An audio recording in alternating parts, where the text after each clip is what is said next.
കൂട്ടുകാരെ എല്ലാവർക്കും പുതിയ വീഡിയോയിലേക്ക് സ്വാഗതം. ഇന്നൊരു കറിയുടെ റെസിപ്പിയാണ് കേട്ടോ.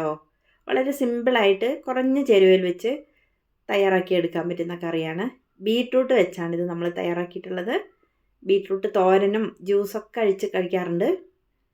എന്നാൽ ഇതേപോലെ ഒരു കറി തയ്യാറാക്കി നോക്കൂ, സൂപ്പർ ടേസ്റ്റാണ് കേട്ടോ. അതിനായിട്ട് ഒരു ബീട്രൂട്ട് തോലൊക്കെ കളഞ്ഞ് കഴുകി വൃത്തിയാക്കി എടുത്ത് വെച്ച് ചെറിയ പീസുകളാക്കിയിട്ടൊന്ന് നമുക്ക് കട്ട് ചെയ്തെടുക്കണം. ചെറിയ പീസുകളാക്കി ഇതേപോലെ എടുത്തു വെച്ചിട്ടുണ്ട് കേട്ടോ. കഴുകിയത് കൊണ്ട് തന്നെ പിന്നീട് വേണമെങ്കിൽ കഴുകിയാൽ മതി. ഇനി നമുക്കിതൊന്ന് വേവിച്ചെടുക്കണം. ഒരു ചട്ടിയിലേക്ക് ഇട്ട് കൊടുത്ത് അതിലേക്ക് എരിവിന് ആവശ്യത്തിനുള്ള മഞ്ഞൾപ്പൊടിയും പിന്നെ മുളക് പൊടിയും പിന്നെ എരിവുള്ള 1-2 പച്ചമുളകും കൂടി ചേർക്കാം കേട്ടോ. കുറച്ച് കറിവേപ്പിലയും പാകത്തിന് ഉപ്പും കൂടി നമുക്കിതിലേക്ക് ഇട്ട് കൊടുക്കണം കേട്ടോ. വേറെ മസാലപ്പൊടികളൊന്നും വേണ്ട. മുളക് പൊടിയും മഞ്ഞൾപ്പൊടിയും തന്നെ ഇട്ടാൽ മതി. അല്പം മധുരമുള്ള ബീട്രൂട്ട് ഉണ്ടാവില്ലേ, അപ്പോൾ നമുക്ക് കുറച്ച് എരിവ് അധികം ചേർക്കണം കേട്ടോ. അങ്ങനത്തെ ആണെങ്കിൽ ചെറിയൊരു മധുരം വരുന്നത് ഇഷ്ടമല്ലാത്തവർക്ക് അങ്ങനെ ചെയ്യാം. ഇനി പാകത്തിന് വെള്ളമൊഴിച്ച് നമുക്കിതൊന്ന് അടച്ച് വെച്ചിട്ട് നന്നായിട്ടൊന്ന് വേവിക്കണം. ബീട്രൂട്ടിലൊക്കെ പിടിക്കാൻ പറ്റുന്ന ഉപ്പും കൂടി ചേർത്ത് കൊടുക്കണം കേട്ടോ. പെട്ടെന്ന് തന്നെ വേവും, ചെറിയ പീസുകളാക്കി എടുത്തതുകൊണ്ട് തന്നെ. ഇനി നമുക്കിതിലേക്ക് ഒരു അരപ്പ് തയ്യാറാക്കിയെടുക്കാം. അതിനായിട്ട് മിക്സിയുടെ ജാറിലേക്ക് ഒരല്പം തേങ്ങ ചിരവി എടുത്തു വെക്കണം. അതിനുശേഷം അതിലേക്ക് ഒരല്പം ജീരകവും ഒരു കുഞ്ഞു കഷ്ണം ഇഞ്ചിയും കൂടി ചേർത്ത് നല്ല പേസ്റ്റായിട്ടൊന്ന് അരച്ചെടുക്കണം.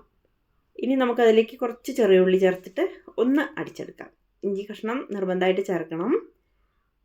ആ ഫ്ലേവർ വരണം കേട്ടോ, എന്നാലേ ഈ ബീട്രൂട്ടിൻ്റെ പച്ച ടേസ്റ്റൊക്കെ ഒന്ന് മാറി നമുക്ക് തോന്നുള്ളൂ. ഇതാപ്പോഴേക്കും ബീട്രൂട്ട് നന്നായിട്ട് വെന്തു, വെള്ളമൊക്കെ വറ്റി വന്നിട്ടുണ്ട്, കണ്ടില്ലേ? ഇത്രയും വെന്താൽ മതി കേട്ടോ. ഇനി നമുക്ക് അരച്ച് വെച്ചിട്ടുള്ള അരപ്പ് ഇതിലേക്ക് ചേർത്ത് കൊടുക്കാം. ഒരല്പം വെള്ളമൊക്കെ ഒഴിച്ച് ഇതിലേക്ക് ചേർക്കാം കേട്ടോ. ഉപ്പൊക്കെ വേണമെങ്കിൽ ഇട്ട് കൊടുക്കണം. കൂടുതൽ വെള്ളമൊന്നും ഒഴിക്കണ്ട. നന്നായിട്ടൊന്ന് തിളച്ചിട്ട് നമുക്ക് ഓഫ് ചെയ്യാം. ഒന്ന് കുറുകിയ ചാറിലാവുമ്പോൾ നല്ലൊരു ടേസ്റ്റാണ്. കൂടുതൽ വെള്ളം പോലെ വേണ്ട കേട്ടോ. നന്നായിട്ടൊന്ന് തിളച്ചു. ഈ സമയം നമുക്ക് സ്റ്റൗ ഓഫ് ചെയ്യാം. നന്നായിട്ടൊന്ന് തിളച്ച് പച്ച ചൊവയൊക്കെ ഒന്ന് മാറി വരുമ്പോൾ, തേങ്ങയുടെയും ഇഞ്ചിയുടെയും ബീട്രൂട്ടിൻ്റെയും ഒക്കെ ചൊവയൊക്കെ ഒന്ന് മാറി വരുമ്പോൾ ഓഫ് ചെയ്തിട്ട് നമുക്കിതൊന്ന് താളിച്ചൊഴിക്കണം കേട്ടോ. കൂട്ടുകാരെല്ലാവരും വീഡിയോ ലൈക്ക് ചെയ്ത് കാണണം കേട്ടോ. സബ്സ്ക്രൈബ് ചെയ്യാത്തവർ ചെയ്യാൻ മറക്കല്ലേ. ഇനി നമുക്ക് വെളിച്ചെണ്ണയിൽ കടുകും കറിവേപ്പിലയും വറ്റൽമുളകും ചെറിയ ഉള്ളിയും കൂടി നൈസായിട്ട് അരിഞ്ഞത് ഇട്ട് നന്നായിട്ടൊന്ന് മൂപ്പിച്ചതിന് ശേഷം തിളച്ച് വെച്ച കറിയിലേക്ക് ഇട്ട് കൊടുക്കുക. എന്നിട്ടൊന്ന് ഇളക്കി യോജിപ്പിച്ച് നോക്കൂ. ഒരു പ്രത്യേക ടേസ്റ്റാണ്. ഉണ്ടാക്കാത്തവരൊക്കെ ഉണ്ടാക്കി നോക്കൂ. നിങ്ങളുടെ അഭിപ്രായം പറയണേ. വീണ്ടും നമുക്ക് മറ്റൊരു വീഡിയോയുമായി കാണാം കേട്ടോ.